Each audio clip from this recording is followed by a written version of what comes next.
Hola, ¿qué tal? ¿Cómo están todos ustedes? Me da mucho gusto saludarles. Soy Tere García Ruiz y tengo el gusto de tener con nosotros a Juan José del Castillo Basurto. Él es periodista peruano. Es un periodista con un perfil muy interesante.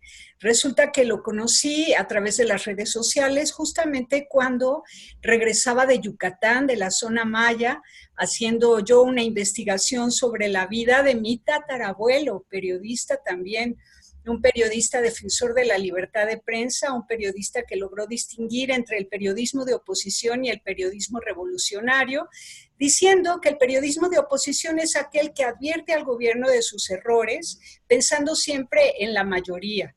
Y el de revolución es aquel que critica al gobierno, así con saña, porque quiere apoderarse del gobierno.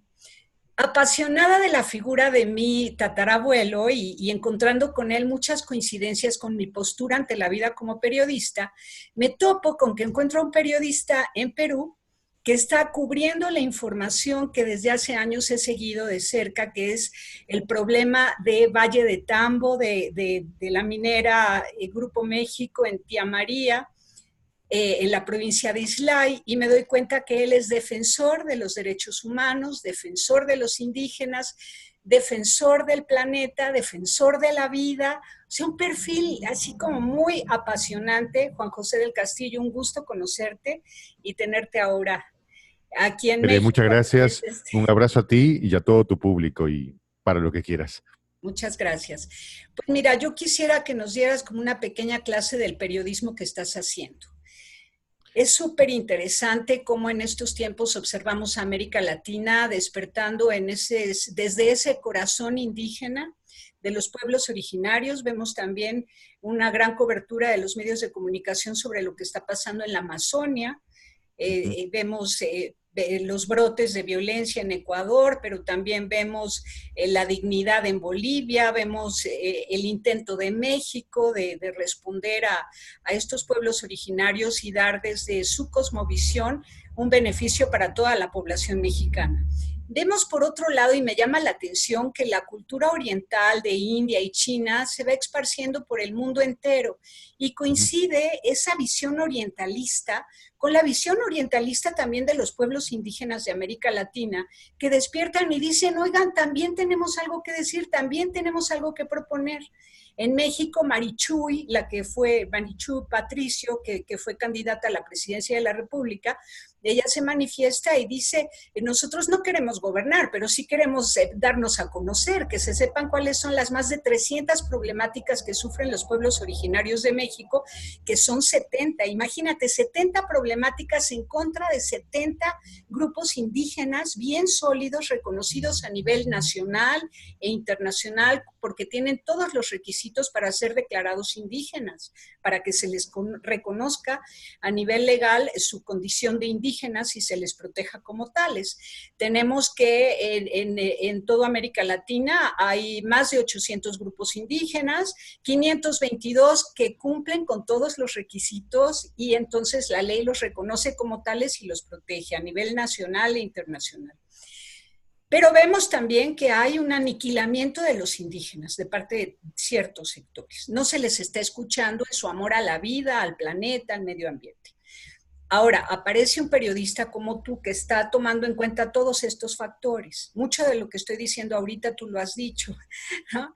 Entonces, a mí me encanta tu programa, me apasiona, me contagia la pasión, pero ahora tú explícanos, ¿cómo lo haces? ¿Cuándo despertaste ese deseo de centrarte en la vida humana, en la persona humana y en el cuidado del medio ambiente y en los indígenas y todo esto? A ver, lo que pasa es que lo mío no es una mirada exógena del hombre originario. O sea, por mis venas hay sangre indígena, ¿ya? O sea, en principio es eso. No es que yo me compre el pleito desde fuera, ¿ya? Mi abuelita era una mujer, y yo me acuerdo de ella hasta ahora, a Matiuchi le decíamos, eh, cuya lengua madre era el quechua, ¿no? Y vestía sus polleras y utilizaba las trenzas. Y yo la recuerdo con inmensa ternura por cómo era ella. Entonces, mi madre nos cargaba a mí y a todos mis hermanos en esas mantas multicolores que las mujeres del Ande cargan, con la que las mujeres del Ande cargan a sus hijos, ¿sí? Me parece que en México le dicen las Marías, puedo estar equivocado, ¿sí? Sí, las Marías, las Las Marías. Marías, ¿no? Pero mi madre a nosotros nos cargó en una manta, ¿no? Y mi madre habla quechua, mi padre también habla quechua, ¿sí? Pero no dejamos tampoco de tener ese componente occidental, ¿no? Eh, yo he bebido mucho de la cultura de mi patria, ¿no? De la cultura prehispánica, ¿sí? Y me siento orgulloso de ese origen, ¿no? Pero también sé, por otro lado, que tengo sangre de origen hispano, como el 99.9 de los latinoamericanos, ¿sí? Y probablemente también tengamos sangre árabe y sangre negra, ¿sí? Africana, ¿sí? Pero yo sí tengo un vínculo muy directo con el Ande. De hecho, yo vengo de una ciudad, de una provincia que es la sierra, donde es muy fuerte la sangre andina, ¿no? De Entonces, Huancayo. exacto, Huancayo. Entonces, no es que yo desde afuera diga, oh, qué bonito, vamos a interesarnos en el tema andino, en el tema... No, eso es mi realidad, es lo Sí, mío. sí. Sí, ese es un primer elemento. En mi caso sí quiero advertir algo. Mi Ajá, tatarabuelo fue defensor de indígenas, hijo de españoles, 100% español, pero nacido en tierras mexicanas. Los indígenas mataron a sus papás en la guerra de castas y sin embargo, él se fue a explorar a los grupos indígenas, a conocerlos bien, a enamorarse de ellos y descubrir por qué mataban españoles. Y de inmediato se puso de su lado, porque entendió en la historia que habían sido subyugados. exacto. Entonces, estamos hablando del siglo antepasado, de 1800, ¿no? Ahora, en Pero ahora principio, estamos en otro momento. sí, ya no somos los indios del siglo XVI. Exacto. O sea, hay que tenerlo claro, ¿no? O sea, eh, debemos que entender que somos descendientes de sangre europea y de sangre originaria. Exacto. Y necesitamos reconciliar ambos elementos. Exacto. Y para eso tenemos que visibilizar, quién sabe, la sangre originaria que está en nuestras venas, a la que incluso personalmente hemos negado. Por ejemplo, Maritere, en el Perú hasta hace muy poco, la gente que hablaba quechua no quería que sus hijos aprendieran a hablar quechua, porque era un sinónimo de un lastre social, una vergüenza o una estigmatización, ¿ya? Y recién ahora se comienza a rescatar eso, ¿no? Perú es multiétnico en todos sus extremos, solo en la Amazonía hay 49 lenguas, hay 49 familias idiomáticas, no sé si es el término adecuado que estoy utilizando, pero eso solo estamos hablando de la Amazonía. Tienes a los quechos, entre los que hablan quechua tienes el quechacuanca, chanca o cusqueño, el, y si te separas a los quechuas están los aymaras, que están en la región Coya, o sea, entonces yo tengo una mirada, vamos, esto no tiene que ver, supongo, con que haya yo hecho un estudio etnológico ni nada, pero es una propuesta que yo tengo para entender América. Para mí América se divide en tres grandes puntos desde la mirada europea. La América angloparlante, la América hispanoparlante y la América lisbófona, Brasil, ¿no? Ustedes, México, tienen la suerte de ser la bisagra entre la América hispana y la América anglosajona, ¿no?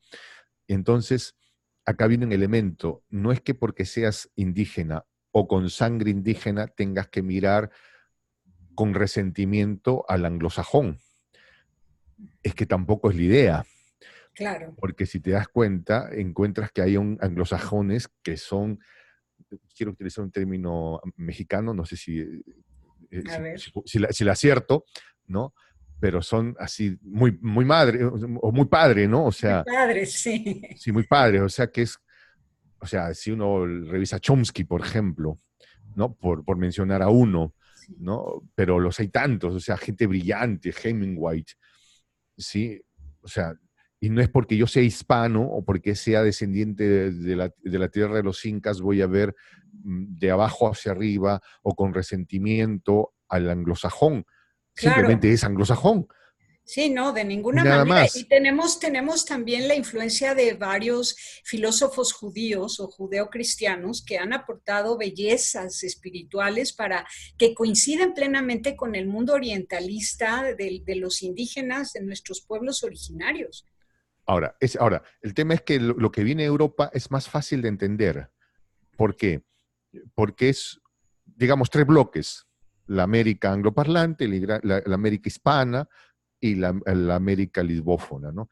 En el caso de Argentina, los argentinos hasta hace muy poco, digo, antes de que llegara la migración italiana, no tenían el dejo que tienen ahora, ¿no? Y bueno, che, eso no lo tenían hasta que no llegaron los italianos, ¿no? Sí. Eran más bien muy castizos ellos, ¿no? Pero en términos generales no es muy difícil entender América desde la mirada de los europeos, por esto que te explico, ¿sí? Pero mirarlo desde adentro es mucho más complicado por lo que te explicaba. Solo en la Amazonía peruana, 49 familias lingüísticas, ¿sí?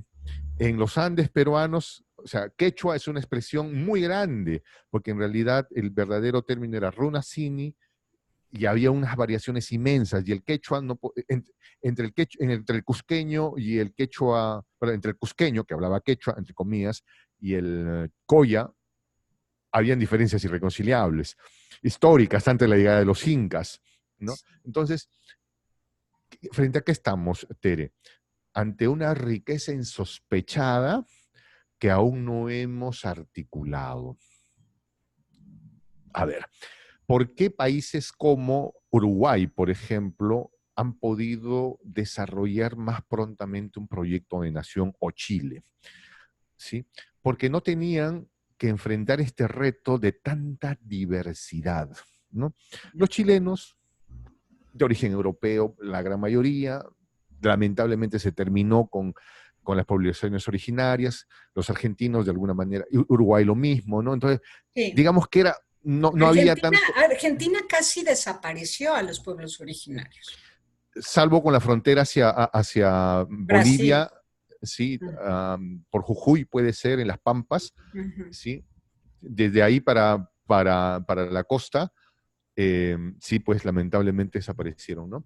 Sí. Entonces, ahora, eso mismo que es un gran problema, es una gran fortaleza, porque tú te imaginas los diversos puntos de vista y los diversos aportes, las diversas ideas, la cosmovisión que nos permite juntar para preparar una propuesta histórica de dimensiones, de colores y miradas y fuerzas. Una cosa fascinante, fascinante.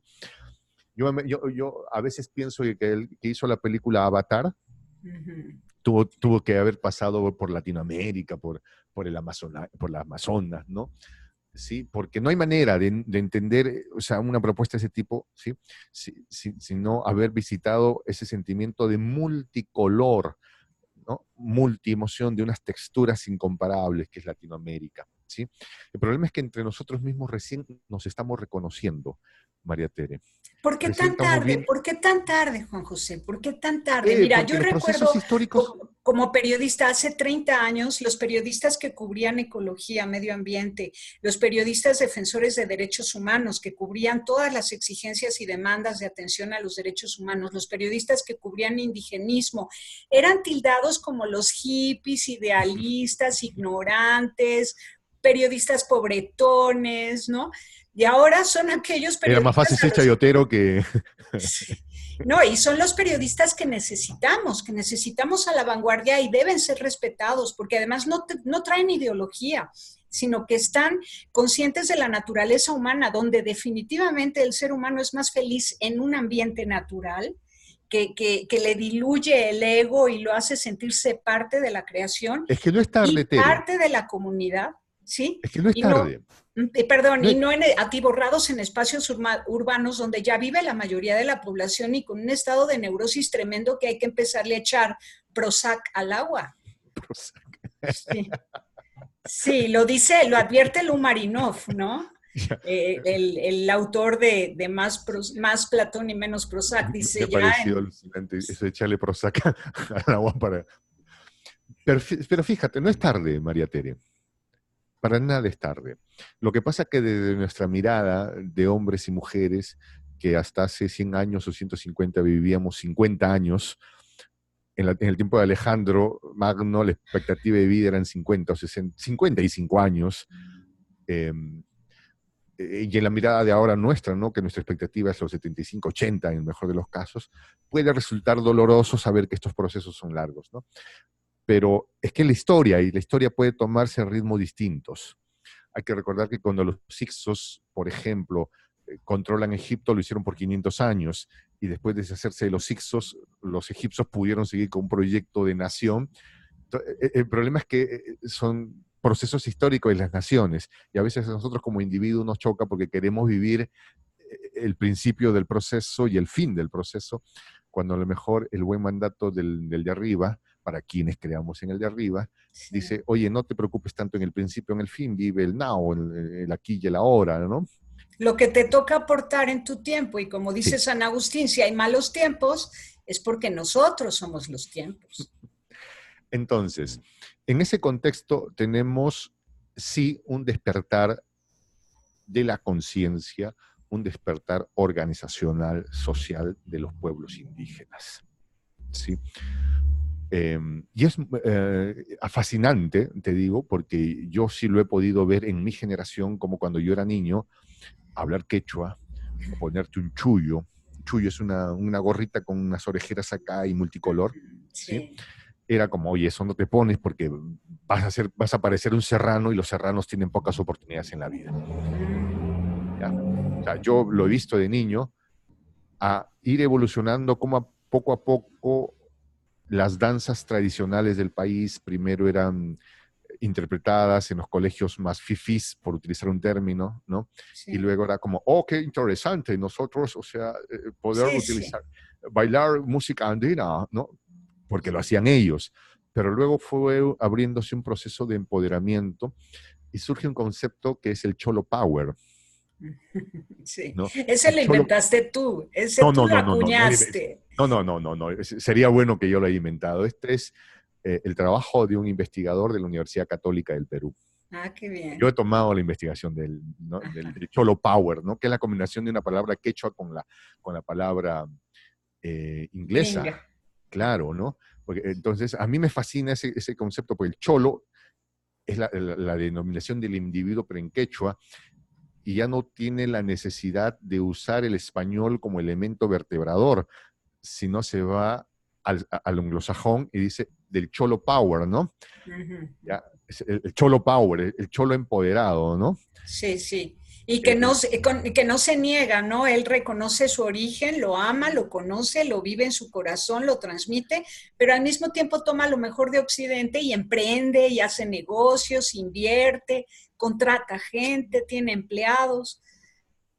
el cholo power es ese, ¿no? El cholo power que habla quechua, que la mamá seguramente ha sido una María, una señora que lo llevó en la manta atrás, y que comenzó, no sé, pues con un carrito, con un camioncito, y luego compró un cargador frontal, y luego sacó, no sé, una actividad, y ahora tiene varias empresas, y los hijos están estudiando en una universidad costosa en Lima, o los mandó a estudiar a Estados Unidos, pero que llega el día de la fiesta patronal en el pueblo y Sí. todos vuelven a bailar su música de la fiesta patronal. Ese es el Cholo Power, ¿no? Ajá. Que tiene también sus luces y sus sombras, ¿ah? O sea, tampoco idealicemos. Y ese es otro gran defecto que tenemos con que a veces idealizamos demasiado a las poblaciones originarias, ¿ya? Ninguno de nosotros es la Virgen María, Sí. ¿sí? Y eso no va a pasar con las poblaciones, tampoco es con las Pero poblaciones. parece que es propio del humano esto de idealizar, porque también el sueño americano es una idealización y arriesgan la vida por cumplir su ideal de irse a vivir a Estados Unidos y tener dólares. O sea, también se ve que es propio del humano estar idealizando. Y no Sí, debería ser, deberíamos tener una visión más clara y objetiva de cuál es la realidad y cómo ese sincretismo que se logró en el aspecto espiritual y religioso puede darse también en el aspecto económico, pero con respeto al tema del cuidado de la tierra y de la vida humana. Y todo el tiempo estás insistiendo en eso. Se trata de cuidar el planeta, de cuidar la mira, vida. estaba revisando unos documentos que publicó Wikileaks hacia el 2016, Uh -huh. ¿ya? Y daba un dato que me parece, así para tomarlo, si es que hace 50 años el planeta hubiera tenido las costumbres alimenticias que tiene el estadounidense promedio, es probable que para el 2020 ya no hubiera agua potable. Fíjate. ¿Ya? O nos replanteamos el concepto de calidad de vida, o es que esto no va para más. Mira, Alemania, en promedio, la familia alemana tiene 2 autos por familia. Uh -huh. ¿Ya? Y son normalmente autos de alto estándar, que significan que han requerido muchos recursos para su fabricación. ¿Sí? ¿Tú te imaginas que todos los chinos quisieran vivir al nivel de los alemanes? Sí. No nos alcanza planeta. No, claro. Literal, no nos alcanza planeta. Los chinos, los indios, todos los latinoamericanos. ¿Ya? Entonces, pero claro, si es que yo voy a Alemania y me encuentro con el hermano, con el amigo, ¿no? O con el amigo alemán que me recibe en su casa y veo que vive con comodidad, en una ciudad bonita, bien organizada, que tiene todo el recurso, digo, yo también quiero vivir como él. ¿Por qué no? Espérame, Juan José, No, no espérame. te preocupes. Sigo grabando y luego lo edito, espérame. No, no, no, no te preocupes. Ay, qué pena. No, dale, dale, Algo me dale. picó acá. Bueno, sigue hablando. Te decía, ¿qué pasaría si es que todos los humanos quisiéramos vivir a nivel de la familia promedio alemana o de la familia promedio estadounidense? El planeta no nos alcanza. Ya estoy hablando como mexicano. Sí. Tenemos que replantearnos el concepto de calidad de vida. Hay un pueblo originario en Oriente, Bután. Bután es un país pequeñito, chiquitito. El aporte de Bután al PBI debe ser chiquitito, chiquitito, ¿no? Pero es curiosísimo Bután, porque a ellos no les interesa el crecimiento del PBI, sino dicen, queremos saber cuál es el crecimiento de felicidad humana. Claro, claro. Entonces, han aislado indicadores reales. Entonces, ¿qué es lo que hace feliz a usted?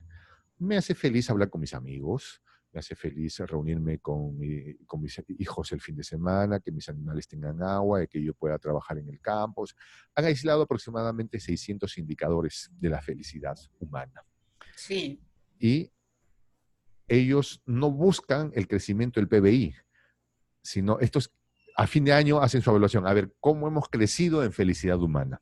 Sí, alguna vez Costa Rica ganó este primer lugar a nivel mundial porque el cuidado de la tierra, del planeta, todas las medidas ecológicas en ese país se habían dado adecuadamente y la gente estaba más feliz. Tenían huertas, todos los urbanos y los rurales y semirurales, todos tenían huertas, animales de campo, espacios para caminar, para, pues no sé, ir a las montañas, ir a los valles, ir a los volcanes, o sea, paseos rurales hermosos y eso los hacía el país más feliz. Sí, y entonces nos planteamos conceptos como, ¿qué hacemos en el Valle Tambo?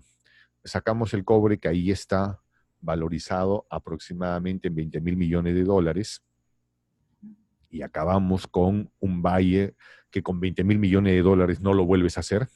Exacto. O sea, es la práctica, ¿no? En la práctica es ya, voy a sacar 20.000 millones de dólares que van a ir a parar a los bolsillos de alguien. O sea, no van a ir todos para el ciudadano promedio, eso no se va a repartir para el Estado. De los 20.000 millones te van a ir 18.000 para una empresa privada, 2.000 se irán para el Estado y Dios sabe cómo se gastarán. Y entonces nos conviene sacar eso. Y el tema es que hemos entrado, Tere, en una dinámica perversa de comprar lo innecesario. ¿ya? Entonces, si no tengo el celular, que, o sea, que ya no tiene la manzanita ya no tiene una mordida, sino dos, entonces ya entro en depresión por no tenerlo. Ujú. Te lo dice alguien que es un neurótico por la tecnología, ¿ya? Entonces, tenemos que replantearnos ese concepto, ¿no? Sí. Nuestras ciudades, en 100 años, ¿estas ciudades serán vivibles? O sea, literal, ¿podremos vivir en estas ciudades? Ahora el promedio de vida es 80 años, 75, oye, échale. Pero ¿qué te asegura que con el tipo de ciudad que tenemos esto no vaya a llevarnos a a una baja en esas posibilidades? Hay algunos que creen que vamos a vivir hasta los 120 en nuevas generaciones. Sí, sí. Quién sabe, no lo sé, pero con el tipo de ciudad. ¿O cuántas familias cuántos humanos ya no quieren tener hijos? Sí, eso es tristísimo, tristísimo, pero además, porque durante años se ha dicho que los que estorban en el planeta son los humanos, y lo dicen quienes quieren acaparar más dinero. Entonces les están estorbando todos aquellos que necesitan comer de la tierra, trabajar la tierra, criar animales, etcétera, y hay que suprimirlos, piensan ellos, para que ellos puedan ser dueños y soberanos del planeta. Un coto de poder que propone que no nazcan más humanos y establece un montón de estrategias para hacer la cultura de muerte, desde la anticoncepción hasta el aborto, ¿no? Mira, Es eh, durísimo, o sea, también es una tontería estar pensando, vamos a salvar el planeta para que vivan los 500 millonarios que hay en el mundo y los demás mueran mira, o no eh, nazcan. tenemos que ser muy respetuosos de nuestras historias familiares, personales y naciones, ¿no? Eh, a ver, hay temas muy duros, donde creo que la polarización de las ideas no ayuda. Exacto. ¿Ya? Tú has hablado de un periodismo biocéntrico. Sí, Me mira, a ver, te encanta. lo planteo de esta manera. Yo a veces siento, porque ya no es ni siquiera pensar, sino me dejo llevar por lo que siento acá, que la polarización de ideas nos ha alejado de la real solución de los problemas. A Sí. ver, en el tema del aborto, por ejemplo, que es un tema bien duro y bien difícil. ¿Ya? Tere, te aseguro una cosa, no hay drama más grande para una mujer que el pasar por un aborto. Uh-huh. ¿Ya? Y aunque no lo quiere entender, incluso el hombre vinculado a ese proceso lo marca de por vida, Sí. aunque no sea consciente de eso, aunque no Así. sea consciente. ¿Ya? No hay peor drama para una familia, entre otros seguramente, para una sociedad que un aborto decidido. ¿Ya? Es un drama inmenso, absolutamente inmenso, María Tere. Con lo que te digo, pongo punto aparte y seguido, punto seguido, y digo lo siguiente.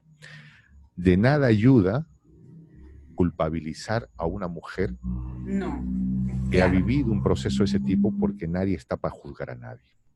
Sí, no podemos, no podemos. Sin No, embargo, yo me refiero a las políticas que van sí, no, pero direccionadas es que de esa, hacia la baja de la natalidad, como si los que estorbaran fueran los humanos, cuando entonces ocultan realmente el reconocer que lo que estorban son políticas empresariales que atentan contra el medio ambiente. no, es que quería terminar de Eso desarrollarte la idea. es un disfraz, o sea, esa política que apuntala a que no nazcan más humanos, Ajá. lo que quiere es no hablar de cuál es la realidad. La realidad es que ellos son los que están dañando el planeta, no los humanos que habitan el planeta en lo general, sino Sí. los Que que quer- explotan las minas, ponen gasoductos, hidroeléctricas y todo lo demás. sí, y si me permites terminar de desarrollar la idea. Sí, sí, perdona, perdona.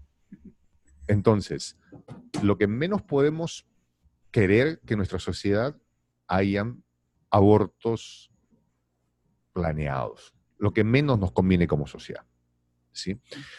Pero reprimiéndolo no conseguimos nada. simplemente se van al lado oscuro donde pasan sin que lo sepamos. Entonces, no se trata de sacar leyes persiguiendo a la mujer que abortó y persiguiendo el sistema, ¿no? Que nunca las ha habido, ¿eh?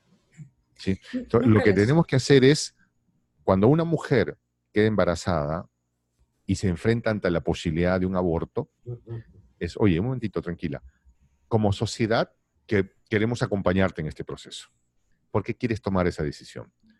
No, porque no tengo los recursos suficientes. Ok, si como sociedad te decimos que te vamos a proveer de esos recursos, entonces Claro. seguramente se le va un, uff, yo creo que sí me animo. Claro, claro. ¿No? Ya, y si dice, no, yo que la verdad que no quiero, ¿no?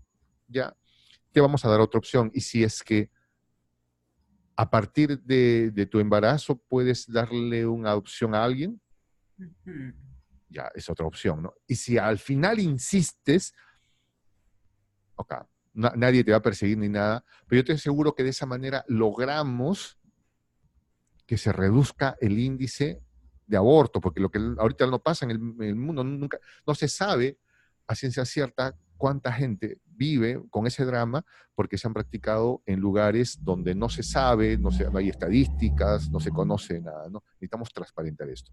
¿Por qué te digo esto? En la sierra peruana, tú vas a una comunidad y apenas tú llegando, siendo foráneo, todos los niños te dicen tío. Y uno lo toma, tío, tío, tío, tío. Pero luego cuando uno se integra más al concepto, te dicen tío porque para el niño andino, cualquier adulto es hermano de su padre. Y si le pasa algo a mi padre, quien va a asumir es mi tío. Y entonces en el Incario no había el abandono del niño en pobreza. Sí. O sea, mira, el concepto que ahora nos trae, qué hacemos con los niños, que el aborto, que desaparecemos, que hay mayor o menor población, era, oye, ese problema no es un problema. Si hay niños, ¿quiénes asumimos? Los adultos. Claro, y si hay Como niños, hay comunidad, punto, se felicidad. acabó. Y si hay niños, hay felicidad y alegría en las familias y comunidades. En las montañas, en los bosques, en todos lados hay alegría cuando hay niños. Estoy hablando desde la cosmovisión indígena. Exacto. Ajá. Entonces, un poco vertebrando o articulando con lo que tú decías hace un momento, ¿sí? No se trata de que no nazcan niños, Claro. sino que como sociedad asumamos que son parte de nuestra responsabilidad, que el hijo que no lo engendré yo o el hijo que no lo parió una mujer, no deja de ser un niño de la sociedad que si tiene más o menos la edad de mis hijos, va a ser su generación y con ellos van a ser socios, con ellos se casarán, con ellos harán patria o con ellos harán de esta una sociedad caótica. Entonces, alguna responsabilidad tengo con ellos. Mira, hay un tema interesante en el tiempo del Incario, se dice que el Inca tenía como 600 hijos, ¿ya? Pero es que no eran sus hijos engendrados por él, sino es que el Inca iba a las comunidades con las que hacía alianzas.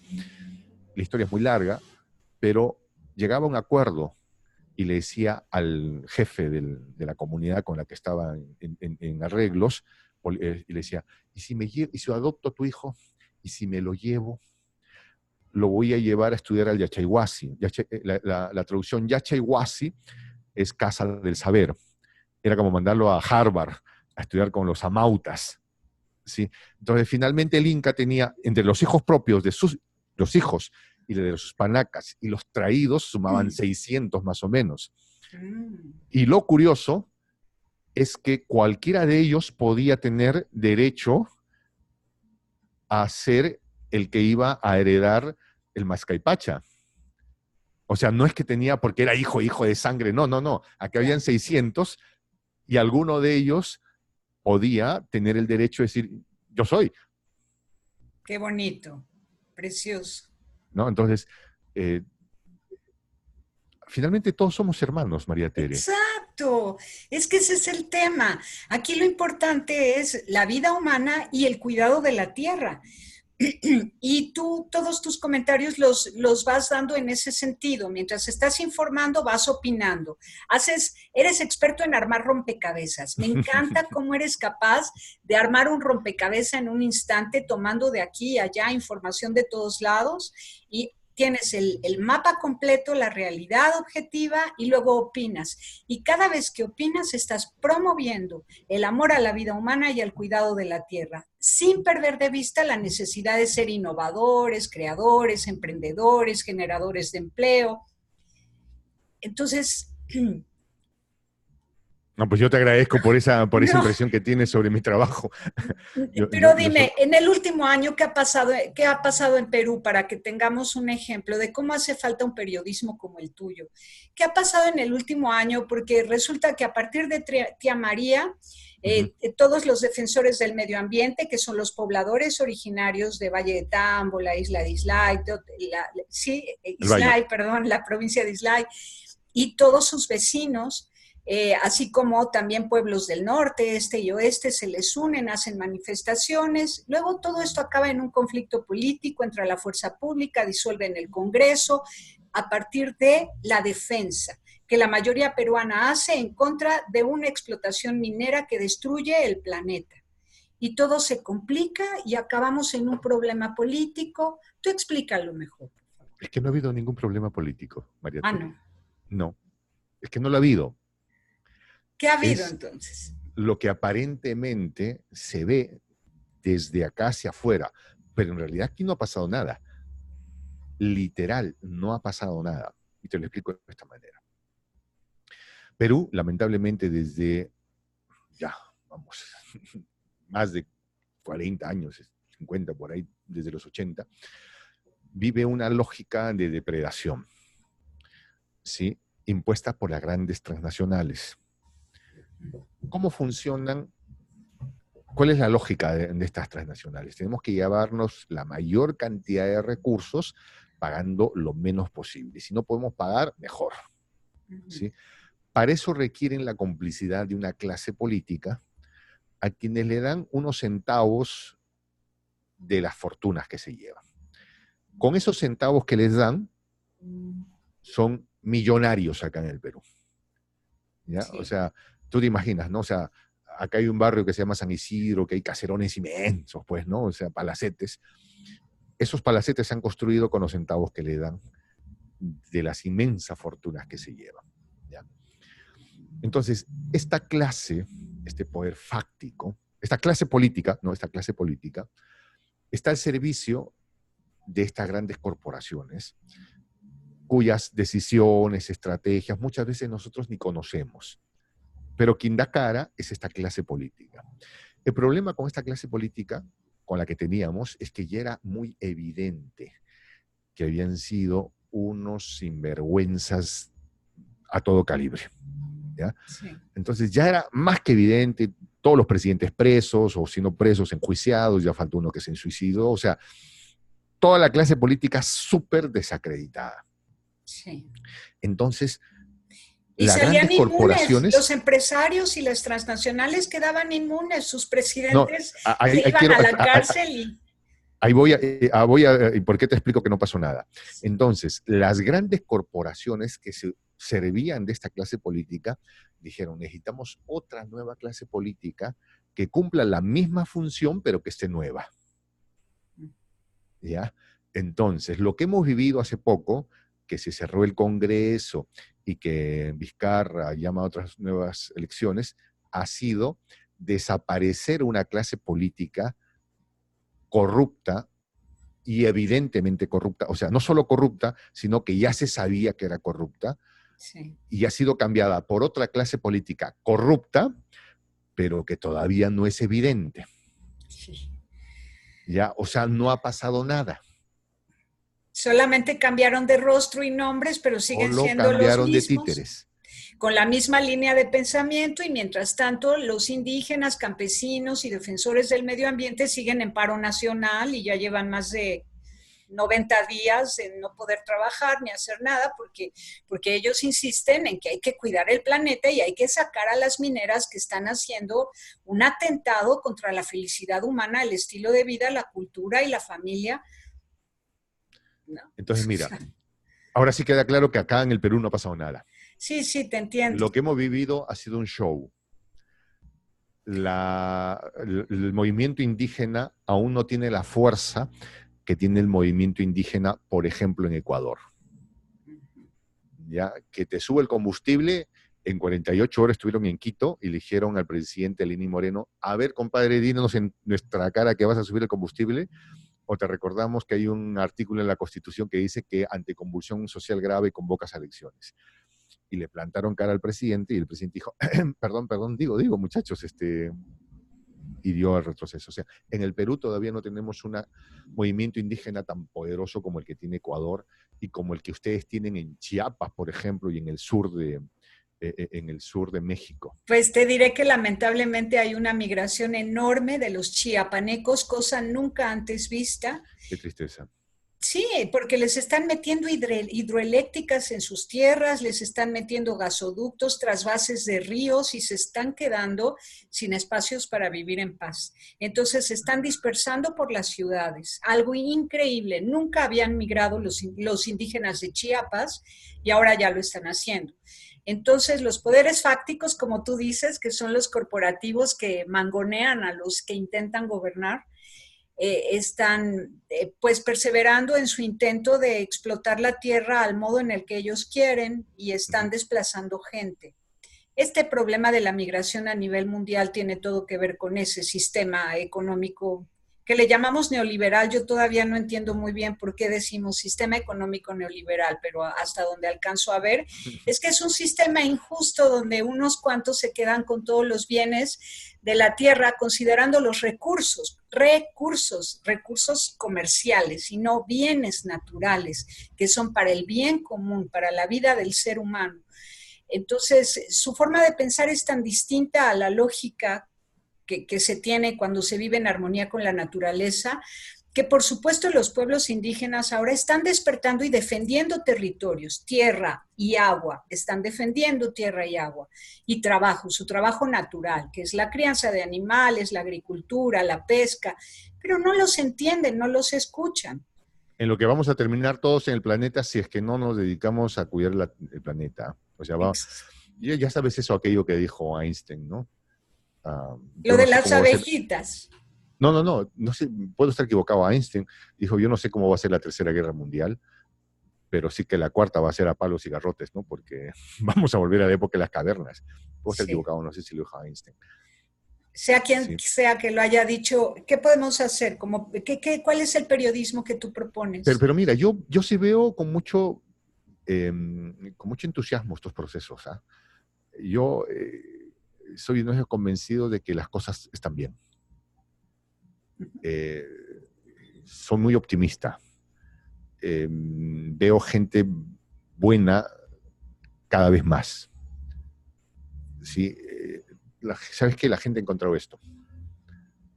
Esto, Tere, es una estación de televisión portátil que la llevas en el bolsillo. ¿Sí? Antes, tener acceso a una tecnología de este tipo era de viaje a las estrellas. Sí. Esto le ha dado un poder increíble al ciudadano. Entonces, eso nos ha permitido encontrar cada día más gente buena. Mira, una cosa curiosa, yo les quiero contar a la gente que nos ve. Yo personalmente a Teresa no la conozco, pero yo siento que fuera mi amiga de siempre. Sí. ¿No? Y es por este tema de las redes sociales. ¿No? Yo lo que sí percibo es que hay un gran despertar de conciencia a nivel mundial. ¿Sí? Hay un gran despertar de la conciencia a nivel mundial. Eso me parece que es un elemento aluviónico, irrefrenable, y quién sabe tenga que ver con el mito del Contisi Urajocha en el Perú. ¿Cuál es?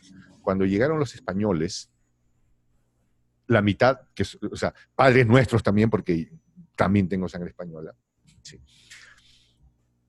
Cuando llegaron los conquistadores españoles, dicen que los indios volvieron su rostro hacia su divinidad, que no era el sol ni la luna, era Contixi-Huirajocha, el padre del sol y padre de la luna. Sí. ¿Sí?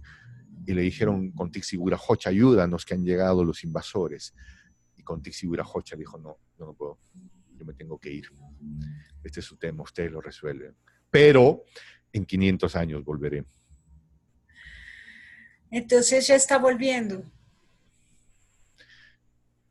Y cuando tú vas a una comunidad andina y encuentras que alguien viene con una idea innovadora o surge un líder dentro de la comunidad, inmediatamente la expresión le dicen Taita Huirajocha. El Taita es el padre, ¿no? Sí. Entonces tú encuentras que alguien dentro de la comunidad propone algo innovador, algo que le da fuerza, entonces dicen Taita Huirajocha.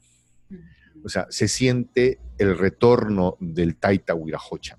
Taita Huirajocha. El Taita. El Taita. Taita. Juan José del Castillo, Taita Huirajocha, con su periodismo biocéntrico, humano, defensor de la vida y del planeta. Biocéntrico, ¿por qué? Bueno, yo tampoco es que invento el término, ¿eh? Biocéntrico lo tomo del trabajo de un poeta, de un pensador, de un maestro, a quien tuve el placer de conocer, Rolando Toro Araneda, chileno él. Tengo entendido que fue nominado a un premio, o se pidió para él el premio de la paz, el premio Nobel de la Paz. Murió sin que se lo dieran a Rolando. Tuve el honor de conocerlo, de estudiar mucho su propuesta. Y Rolando propone una escuela biocéntrica, donde giremos en torno a la vida, ¿no? Entonces, yo creo que es un punto de encuentro en el que tú puedes citar en esta historia de amor llamado vida, tú puedes citar a cualquiera a un centro llamado vida, ¿no? Al maometano, al cristiano, al evangélico, al andino, o sea, porque de pronto, no, yo soy maometano y tú eres cristiano, ya no nos entendemos, ¿no? Entonces, pero te digo, en esta historia de amor llamada vida, podemos decirle, vamos a encontrarnos en el centro, que es la vida, ¿no? Entonces, busquemos lo biocéntrico, todo lo que genere vida, creo que será bueno, ¿no? Ahora, la vida no deja de tener su lado agresivo también, que no es malo, ¿no? Si tú ves que el valle lo están devastando, sacas uñas y dientes y te chantas al frente para que eso no avance, ¿no? La hembra que ha parido a los cachorros y ve que su prole está expuesta al peligro, se va a plantar frente al elemento de peligro y va a mostrar su agresividad. ¿Sí? Lo biocéntrico también tiene esos elementos, ¿no? El lado de la ternura, de lo afectuoso, ¿no? de lo receptor, pero también el lado de acá estoy y acá no pasas porque esta es mi identidad y lo vamos a defender, ¿no? Claro. Y desde esa postura entonces es que tú haces la opinión de todos los acontecimientos, estás siempre atento a que se salvaguarde la vida y se salvaguarde el planeta. Dime, ¿cómo derivó este problema, bueno, esta manifestación de los pueblos defensores del medio ambiente? Desde Tía María hacia todo el territorio peruano, y después, pues, el presidente como que se quiere lavar las manos, ¿no? O sea, dice, esto ya es muy fuerte, ya no sé qué hacer. Pareciera como si no conociera al pueblo peruano y no pudiera entender el lenguaje, ni siquiera comunicarse con la mayoría peruana. O sea, tan distantes están, y eso que en Perú hay una población importantísima de indígenas, creo que más de 22 millones, o el 22%, perdón, el 22% de la población es indígena. O sea, es un índice muy alto, muy interesante. Sí, a ver, lo que pasa es que, si bien es cierto, todos tenemos sangre indígena, si no todos, el 99%, vamos, un alto porcentaje tenemos sangre indígena. La organización indígena no es tan poderosa como en otros lados, ¿sí? ¿Por qué? Porque el indígena nos hemos desarraigado mucho, ¿no? Ha habido un proceso de desarraigo muy fuerte, del que tú hablabas de los chapanecos, ¿no? Ha habido un tema de desarraigo muy potente, ¿sí? que tiene su lado positivo y su lado negativo, ¿no? El hombre de campo que ha migrado se ha convertido en el Cholo Power, y el Cholo Power ahora es gerente de una empresa, ¿no? Pero a lo mejor ya no está tan atento a la problemática de sus hermanos de origen que se quedaron en el pueblo, ¿sí? Eso por un lado. Y lo otro es que en el caso de Valle de Tambo ha sido un hipo, ¿no? De gente que ha salido en defensa de, y nos hemos solidarizado con ellos, pero el hipo ha sido un tiempo nada más, y no la permanencia en esto debe acabar. Sumado al hecho de que hay una bulldozer mediática que nos tiene todos los días mirando, discúlpame, voy a utilizar un término, mirando La Rosa de Guadalupe o Los Simpson, ¿no? Y es como, oye, está bien, ¿no? Pero creo que podrías poner en pantalla los verdaderos problemas que tenemos, ¿no? Sí. O te ponen telemarketing, ¿no? Entonces, ha habido un avasallamiento mediático y un vamos a esperar que la gente se olvide, ¿no? Y una inversión inmensa, inmensa de publicidad por parte de la minera que piensa doblarle el brazo a la fortaleza de la gente de la comunidad, ¿sí? Yo creo que la consigna acá es congruencia con lo que has dicho y tenacidad para el aguante, ¿no? Tenacidad para el aguante. También has hablado mucho de eso, has dicho que cuando hay un cambio viene el síndrome de abstinencia. Sí. A ver, platícanos un poco de eso. A ver, lo que pasa es que si nosotros queremos que esto acabe, este modelo acabe, vamos a tener que aceptar que tenemos que volvernos adultos socialmente. Yo tenía un maestro mexicano, ¿sí? Voy a utilizar los términos tal cual más o menos recuerdo, ¿te parece? Sí, sí, adelante. Me decía, hay una diferencia entre un niño y un adulto. El niño tiene derecho al pañal, tiene derecho al biberón, tiene el derecho a la mamá, ¿sí? Porque es niño. ¿Ya? Pero si el niño llega a los 40 años y sigue siendo un bebón, por no decir un... ¿Se entiende, no? Sí, se entiende. Clarísimamente.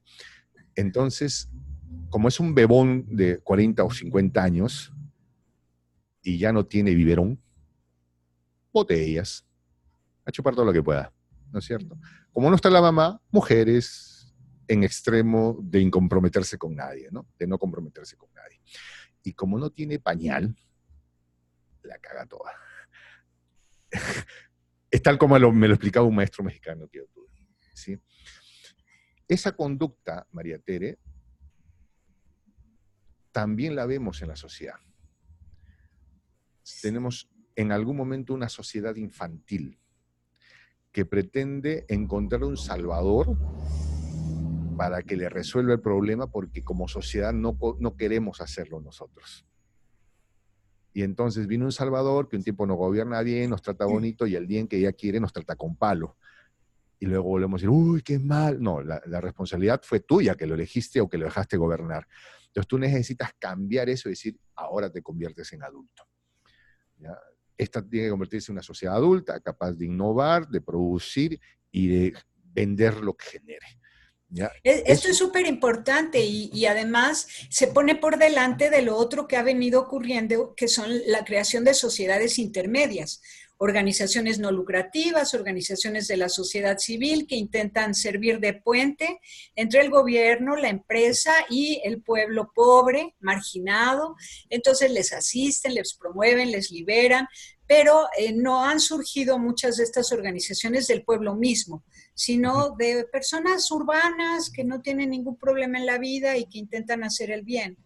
Y le llamamos caviares en Lima. Se nota la diferencia cuando surgen del pueblo y permanecen de manera autónoma con toda su cosmovisión, sus principios, sus convicciones, su ética humana y bella, y se nota cuando se venden entonces y captan los beneficios que el gobierno y la empresa privada les pueden dar y se olvidan de sus beneficiarios. Entonces, tu propuesta al hacer este análisis es que surjan las iniciativas de los pueblos. Ujú. Para que seamos adultos responsables, Exacto. electores responsables. Pero esa es salir de una condición de dependencia. Uh-huh. Y tenemos dependencia de todo tipo, hay dependencia con la pareja, dependencia con el patrón maltratador, dependencia con algún tóxico. Entonces, si queremos dejar esa dependencia tóxica, tenemos que asumir que somos adultos. Y en ese interín vamos a vivir el síndrome de abstinencia. Más bien interdependencia, ¿no? Autonomía con interdependencia. O sea, ¿Qué es a lo que deberíamos apuntar? Exacto. Pero, o sea, pero mientras que no asumamos nuestra independencia, a ver, hay un pensador estadounidense, Stephen Covey, que plantea los tres estadios del el continuum de madurez, ¿no? Dice, el niño es dependiente. Vas creciendo y te conviertes en independiente, pero ahí no has terminado. Porque independiente, yo no me caso con nadie, vivo mi vida, no me meto con nadie, si se matan, se mataron. Ya, pero viene un continuum aún mayor, que es el de la interdependencia. Exacto, es lo mejor, es la madurez humana, la humildad, la libertad de compartir, de ser solidarios. Sin embargo, cada salto entre la dependencia a la independencia requiere un grado de madurez. Y ahí hay un síndrome de abstinencia, porque voy a dejar la teta para ser adulto, ¿no? Y una vez, o sea, pero el problema es que para pasar en ese límite es, uy, no, ya me dio miedito, mejor regreso a seguir siendo dependiente. Claro, y entonces el pueblo consiente los abusos de las empresas porque las empresas les dan un empleo aunque sea mal pagado. Exacto. Es igualito que el drogadicto, ¿eh? Sí. Es idéntico que el drogadicto. El drogadicto sabe que es dependiente de un tóxico, sabe que tiene que saltar eso, y cuando está por resolver, siente que le duele, que le da calambre, que no, dice, no, mejor regreso a mi condición de dependiente porque ahí sé vivir. Uh-huh. Oye, pero vas a vivir con mejor calidad al otro lado, pero tienes que pasar el síndrome. Uh-huh. No, mejor me quedo. Sí. Nadie te puede obligar, pero te advierto que aquí te vas a morir y al otro lado tienes más posibilidades. Y cuando llegas a tu independencia y tienes que saltar a la interdependencia, también viene otro síndrome de abstinencia, porque tienes que, no, súper independiente, me alimento solo, vivo bien, nadie me molesta la vida, vivo solo en mi departamento, ¿no? Entonces viene el proyecto, vas a vivir en pareja, no, que agarre mis cosas, que no tolero mis tiempos, ok, vas a tener que saltar también en otro proceso de tolerancia, otra vez harás tu síndrome de abstinencia para pasar un proceso de interdependencia. Esos somos los humanos. Entonces, yo siento que Latinoamérica está en proceso de independencia, perdón, de dependencia a independencia. Apenas. Y tenemos que aceptar que va a venir un síndrome de abstinencia. Y muchos van a tirar para abajo. Sí. No, así lo están bien. haciendo. De hecho, están tirando para abajo. Sí, no, ¿para qué nos quedamos acá? Total, Pero ya ves, por ejemplo, en Colombia han matado a más de 120 defensores de los indígenas y medio ambiente en los últimos 2 años. En México a 30 defensores del medio ambiente e indígenas, derechos humanos. Te cuento una anécdota, no es una anécdota, un drama, algo que me pasó personalmente, ¿no? Estaba yo en la Facultad de Sociología de la Universidad del Centro del Perú, me habían pedido que que fuera a conversar con los chicos, fue una cosa que me fascina hacer. Y estábamos conversando sobre el tema precisamente de la Amazonía, y me presentaron unos jefes amazónicos, Ashaninkas, Asheninkas. Entonces yo le dije, me gustaría entrevistarlos. Entonces me dijeron, no, mejor entrevista al jefe, que es Mauro Pío Peña. Es un viejito, lo vamos a traer para que lo entrevistes el jueves, me dice. Ya le digo, pues, no, o sea, a mí me hubiera gustado entrevistarlos a ustedes, pero si me dicen que traen al jefe, que es el líder histórico de ustedes, lo entrevistamos. El jueves. Era un lunes, un martes, por ahí, ¿no? Entonces yo estaba listo para la entrevista, yo ya no había buscado un entrevistado para esa persona, para ese día, perdón, y me llaman jueves como a las 6 de la tarde. Y me dicen, que no se va a poder entrevistar al jefe. ¿qué pasó, Monty? O sea, yo me respeto, no me avisabas si no podía venir, ¿no? No, es que lo acaban de matar al jefe. Uf, qué barbaridad, Fue qué un, barbaridad. o sea, fue un, a ver, o sea, ¿cómo? Sí, A ver, o sea, sí, sí, sí. Terrible, terrible. Estaban ya hablando públicamente, estaban presentando sus propuestas, estaban haciendo algo para ser escuchados y los matan. Mataron al jefe. te digo que hasta culpa sentí y es un tema, o sea, si no lo hubiera invitado no hubiera pasado. Sí, sí, sí. Sí te creo, te entiendo y es horrible. Bueno, eso está sucediendo, no están permitiendo. Por ejemplo, la quema de la Amazonia. Ujú, Es evidente que hay gato encerrado ahí, por no decir públicamente lo que pasó, porque no quiero injuriar a nadie, ¿no? ujú. Pero es evidente que fue una quema con dolo, alevosía y ventaja para desplazar gente, para sembrar transgénicos muy probablemente, veneno, sembrar veneno, para generar riqueza económica, Para material, sembrar palma unos aceitera. cuantos. Sí, para matar gente. No, horrible. Entonces, Juan José, yo invito a mi público, bueno, es muy poquito, mi público es pequeñito, pero digamos que es un público selecto, Escúchame, Tere, pero para los que que estamos te en comunicación conozcan, como tú y yo, sabemos que no hay medio pequeño. sí, No hay medio pequeño. bueno, que te Yo te conozcan y cuento que pues, cuando me pasó esto de que murió Mario Pío, triste, hice un informe que lo hice en 2 horas, lo edité y lo subí al YouTube y tuvo repercusión que lo subió El País de España y yo tenía 180 seguidores esa vez, o menos creo. O sea, no hay medio pequeño. muy bien. No, y lo he visto en ti, he visto cómo tuviste que salir de los medios, televisoras abiertas de allá de Perú por tu postura política, porque te sabes como periodista un actor político participativo que no se puede callar en su análisis y opinión, dando la información completa y después, por supuesto, dar una opinión, y sobre todo en favor de la vida, derechos humanos, medio ambiente, y no poderlo callar, hablarlo y después, ¡pum!, cierran el canal. Pero has perseverado y estás en tus redes sociales de manera excelente, tu canal de YouTube, el J, en Facebook también te pueden encontrar como el Ahora J, estoy en el canal de Ricardo Belmont Casinelli, estoy trabajando. también, también en el canal de, ¿cómo se? Ricardo Belmont Casinelli. Casineri. Sí, me he invitado a ser parte del equipo, estamos produciendo cosas muy interesantes. Muy interesantes, también he visto esos programas y creo que es súper interesante.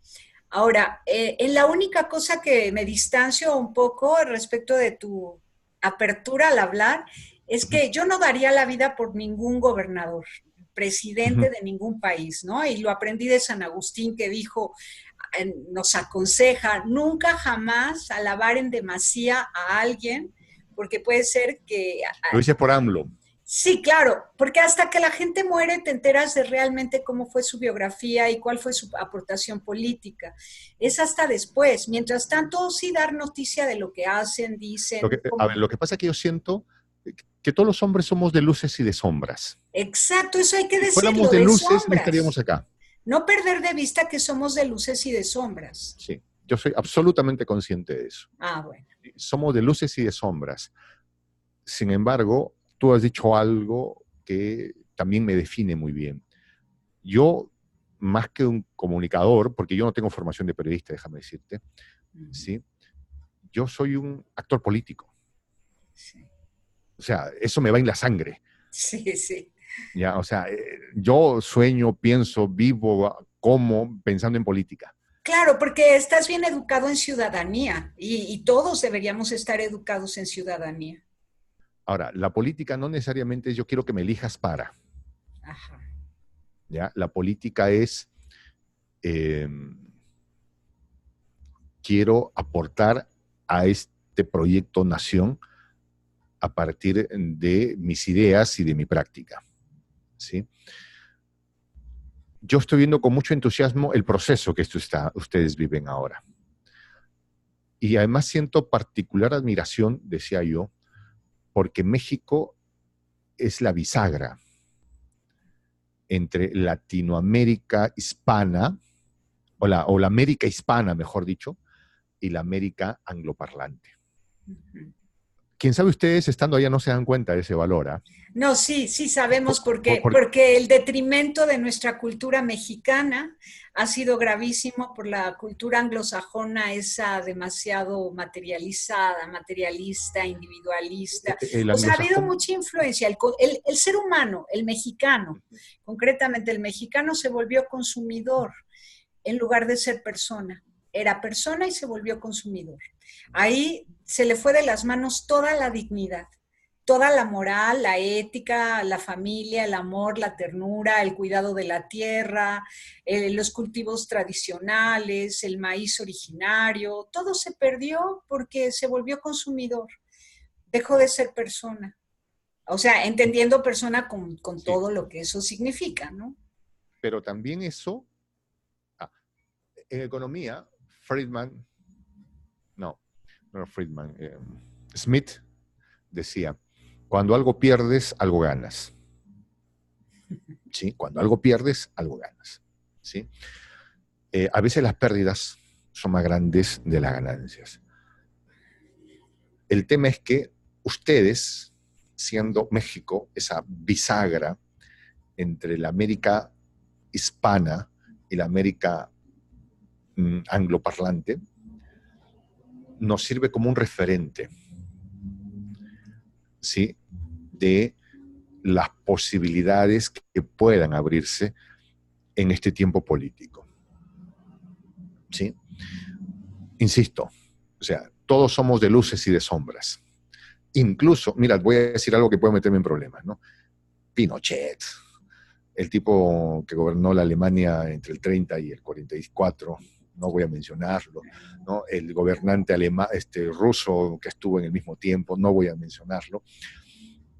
También es probable que tuvieran elementos de luces, mínimos, aunque sea, no tenían mitocondrias generando energía, ya, cuando menos ese era su aporte para la energía. Sí, sí. ¿Ya? Yo aprendí de Facundo Cabral, que decía, ¿no? Todos somos hermanos. Todos. Incluso Estoy, Pinochet. sí, Incluso Pinochet es mi hermano. pues sí. El hermano jodido, pero mi hermano. ¿Ya? Yo estoy convencido que el cuestionar directamente lo que está mal es saludable, pero no con un afán de revolcarnos en las miserias, sino de generar un impulso de salida. Pero también estoy convencido de que cuando encuentras un proceso que entre las sumas y restas consideras que es positivo, puedes aportar a ese proceso para que siga un proceso de mayor masa crítica. Sí, sí, mayor desarrollo, mayor crecimiento. Es lo que he podido observar en el proceso político que ustedes tienen ahora, que seguramente cuando se haga una evaluación terminado el sexenio y veamos a Obrador ya fuera del poder, unos 10, 12 años, se puede hacer un suma y resta, Sí. ¿no? Pero ahora a mí me nace de los huesos, así me truenen los huesos, ser un actor político. Sí. ¿No? Y yo oro porque el proceso de ustedes resulte bueno. Ay, gracias, muchísimas gracias. No, Ojalá no, que no, así es que sea. no tienes que agradecer en sí porque es porque me conviene. Que a Sí, ustedes les va bien, sí, a la América hispana le va a ir bien. sí, sí, claro. O Claro, sea, claro, mera conveniencia. es un buen experimento, digamos. Lo que México está haciendo es un buen experimento y además creo que sí tiene madurez política para lograrlo. O sea, estamos atentos, ya estamos politizados hace tiempo los mexicanos, creo que estamos más conscientes de lo que está pasando y hay más capacidad de diálogo, hay madurez para el diálogo de parte de todos los sectores y eso ayuda muchísimo. Mira que yo veo al mexicano de hace 5 años y no lo reconozco. Sí, sí. O sea, el mexicano se ha un poco argentinizado, porque el argentino habla de política todo el tiempo. ¿Ya? Hace 5 años el mexicano no era así. Un poco más, pero ahí vamos. El asunto es Yo he que visto que el mexicano está en un tema de, a ver, cuéntame cómo es esto, quiero conocer un poco más de política, a ver, Sí, si no me lo tienes sé, razón. me lo explicas y lo aprendo. Tienes ¿Ya? O sea, razón. están Incluso en un los que son proceso, opuestos a López Obrador antes no hablaban de política ni se enteraban. pero que Y están ahora bien. esa élite burguesa por fin se entera de que hay una vida política de la que todos somos responsables. Una Aquí hay élite un México que burguesa. nunca vieron. Sí, nunca habían visto, nunca se habían enterado de nada. Tiene que ver con su síndrome de abstinencia. Entonces Mira, voltean a ver, pues, quién nos está gobernando y qué es lo que está haciendo, ¿no? Y aunque sea para hacer crítica, por lo menos ya están participando en política. tengo un amigo, su nombre es Arturo. Él es un sacerdote jesuita que vive, puedo estar equivocado, a ver, en el estado de Jalisco, Guadalajara. Sí. Mira, él es, no sé si la expresión cabe bien, él es tapatío o solo aplica a las mujeres. No, está bien tapatío. Uh-huh. Ya, él es tapatío, tapatío. Uh-huh. Tenía una hermana bellísima. Sí. En fin, Todas las las de tapatías, Guadalajara. Dicen la, que las la, mujeres de Guadalajara son las más guapas. Bueno, Jalisco en general y más las de los Altos de Jalisco. Dicen sí, que no son sé, muy bellas. sí, sí, sí. Pero el punto es que hablaba yo con Arturo hace un par de días atrás, ¿no? Poco más. Él es jesuita. Tú sabes que los jesuitas tienen una formación muy sólida. Lo máximo. Si Sí, alguien sabe, o sea, jesuita, jesuita. sí, sí. Sí. Tengo una gran amistad con él. Y me decían que entre los jesuitas comienzan, primero vieron con mucho, uy, ¿qué está pasando cuando ganó Obrador? ¿No? Es como, para, a ver, ¿en qué estamos, no? Sí.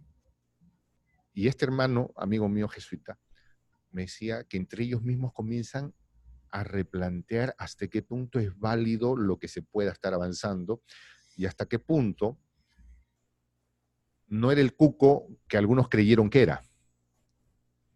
¿No? Porque sí, creo que a un principio se fue con un rollo demasiado como el tema de una agenda muy abierta en tema de género, por ejemplo, y una cosa así, ¿no? Pero creo que ha sido muy modulado. Muy mesurado en esos temas. Quiere salvaguardar la dignidad humana y eso sí lo reconozco. Está Entonces, atento a que no se pierda la familia, el amor, el cuidado de los niños. O sea, sí está atento a lo que es propio de la vida humana. entonces hablaba con este jesuita, este tapatío, mexicano él, ¿no? Y él decía, desde la Iglesia Católica en un principio vimos que era como muy, no es lo que queremos, ¿no? Pero ahora pasa que los jesuitas también son como que la élite intelectual más desarrollada, Sí, sí, pienso yo, totalmente. Uh-huh. ¿no? Si hay curas progresistas, están en los jesuitas. Sí, ¿No? Francisco sí. es jesuita. La teología de la liberación viene de los jesuitas y No, son... fíjate que no. Ah, no. No, no, Bueno, porque... tenemos muchos temas, Juan José. Vuelve a lo que porque estabas y terminamos esta primera reunión oh, sí, sí, sí, contigo, sí, sí, sí. pero quisiera tener más porque es apasionante platicar contigo, de verdad, aprendo muchísimo y bueno, es una delicia platicar contigo, hay mil Tere, temas. mira, dijimos que la conversa iba a durar 10 minutos y nos hemos tirado una hora. Sí. ¿Con qué cierras, Juan José? Con un abrazo inmenso para ti y para todo tu público. Un abrazo grande, grande, grande. Yo invito a que te sigan en tus redes sociales. Voy a compartir esto en Facebook, en YouTube. YouTube es Tierra de Miel, Eretz Devash. Eretz Devash quiere decir tierra de miel en hebreo.